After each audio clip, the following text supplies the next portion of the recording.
Airlines just changed how they assign seats, and if you're over 60, you're being systematically moved to the worst locations on the plane. A 68-year-old couple from Tampa booked their anniversary trip months in advance, selected seats together, and showed up separated. One squeezed into a middle seat at the very back, the other 4 rows ahead by the lavatory.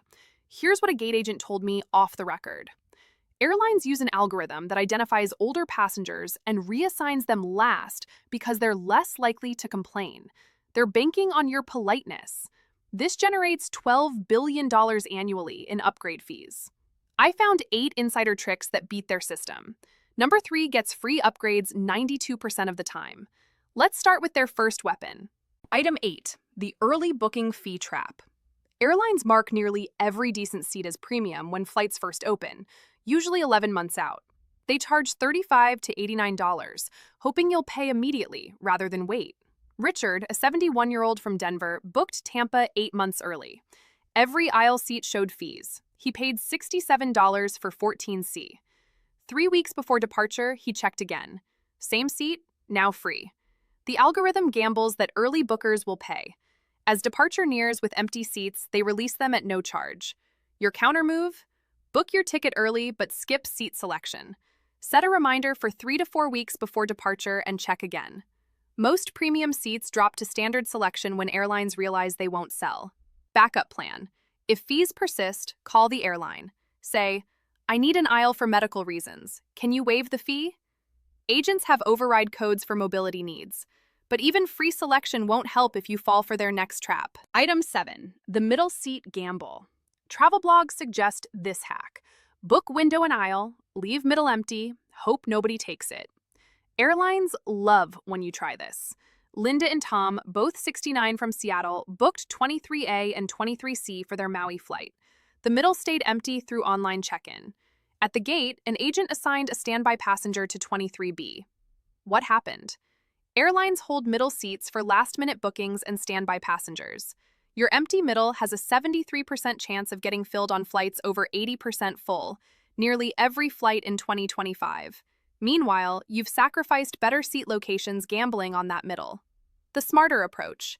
Book 2 aisle seats across from each other if available. Same ability to talk, both get aisle access, and you can ask to move together if the flight is light. Try rows 10 to 15, often the best aisle pairs at reasonable prices. Avoid the very back. Those seats don't recline. Item 6, the bulkhead con job.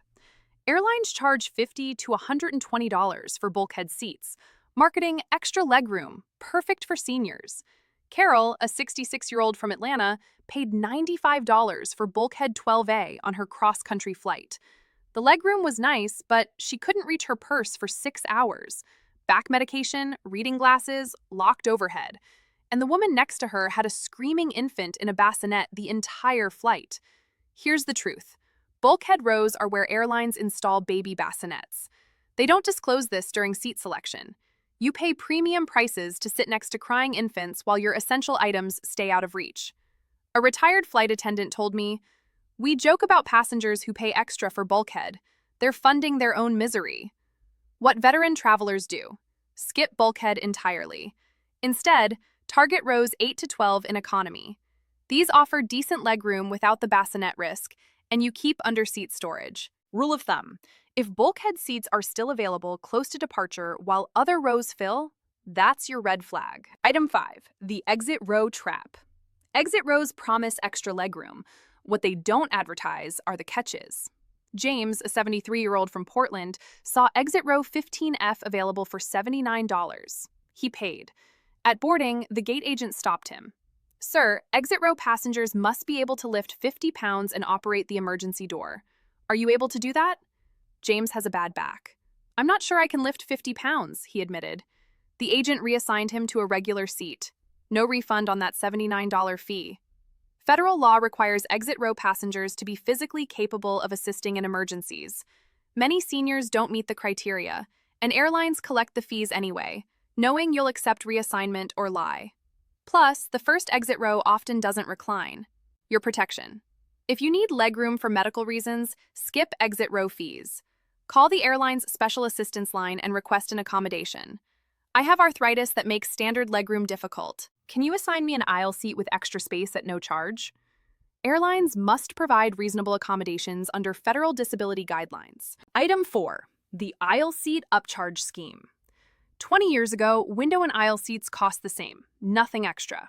Today, airlines charge $35 to $65 for basic aisle access. Dorothy, a 70-year-old from Miami, needs bathroom access every 90 minutes due to medication. On her Chicago flight, every aisle seat showed fees from $45 to $78. She had no choice, paid $45 for 18C. They know seniors need aisles for medical reasons. By making you pay extra, they've turned your health needs into a profit center. But 30% of aisle seats eventually get released to free selection within 48 hours of departure. If they don't sell the upcharges, empty aisles hurt their load factor metrics. Your survival strategy. If you need an aisle, book the flight without selecting seats. Check back at 7 days out, then 3 days out, then 24 hours out. Fees often disappear. If they persist, use mobile check-in exactly 24 hours before departure. The app sometimes shows free options not visible on the website. And if you're forced to pay, keep the receipt and file a complaint. Half the time they'll refund it to avoid a DOT accessibility issue. Item 3. The window versus aisle manipulation. Airlines have deliberately made windows uncomfortable to push you toward paying for aisles. Robert, a 67-year-old from Dallas, prefers windows. On his flight, he discovered modern window seats are positioned so far from the actual window that leaning against the wall hurts your shoulder. I couldn't get comfortable, paid $42 to switch to an aisle mid-flight. The engineered discomfort works, but not all windows are equal. Left side windows, A seats, are positioned slightly better than right side windows due to fuselage design. If you're booking a window, choose the left side. Rows like 15A, 18A, 22A give you an actual place to rest your shoulder. Strategy. Book a left side window for free, but stay flexible. If an aisle in rows 10 to 18 opens later, switch. If you're traveling with a companion, book one aisle and one window across from each other, like 16C and 16D. You can talk, avoid middles, and each gets their preference. Item 2. The preferred seat scam. Airlines invented a new category in 2019, preferred seats. Sounds official, means nothing. Helen, a 72-year-old from Boston, saw preferred seats in rows 15 to 20 for $45 each. She assumed they offered more legroom. She paid $90 for 2 seats to Phoenix. At the airport, she measured her preferred seat against a standard seat 3 rows back. Identical. Preferred is marketing language with no FAA definition. Airlines can label any seat preferred and charge extra. A former pricing analyst told me, "We tested different labels. Preferred tested best. Seniors paid more for it because it sounded official." The truth.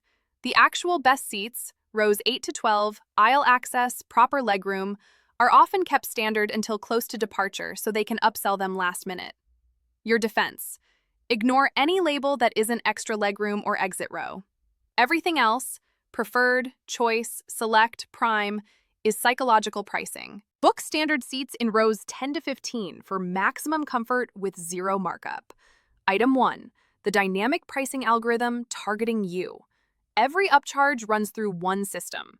Dynamic pricing algorithms designed to extract maximum revenue from passengers with the least flexibility. Who needs aisles most? Seniors. Who can't sit in cramped middles? Seniors. Who books months in advance?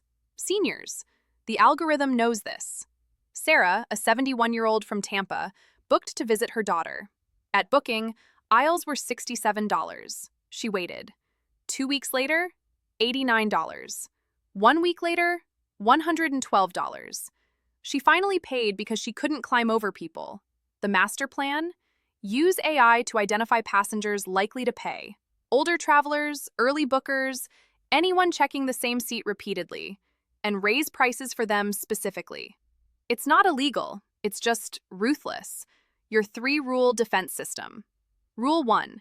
Clear cookies before checking seat prices. Airlines track your searches. Rule 2. Never book seats more than 3 to 4 weeks before departure. Rule 3. If you have a medical need, call and request an accommodation. Say, "I have a documented mobility issue that requires aisle access. This is a medical accommodation request." Make them say no. Most won't. The travelers who adapt early will fly comfortably, while everyone else pays hundreds in unnecessary fees. The choice is yours. Now, avoiding seat fees won't matter if you make critical mistakes at TSA that delay your entire boarding group. A 69-year-old couple from Denver just missed their seat selection entirely because they spent 40 minutes in secondary screening over electronics placement.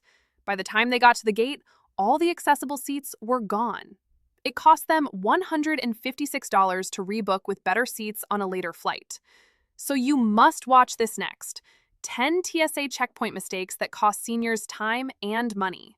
I'll show you the exact electronics rule changes and the one sentence that gets you through screening in under 5 minutes. Your seat selection won't matter if you don't make it through security. Don't find out the hard way. See you there.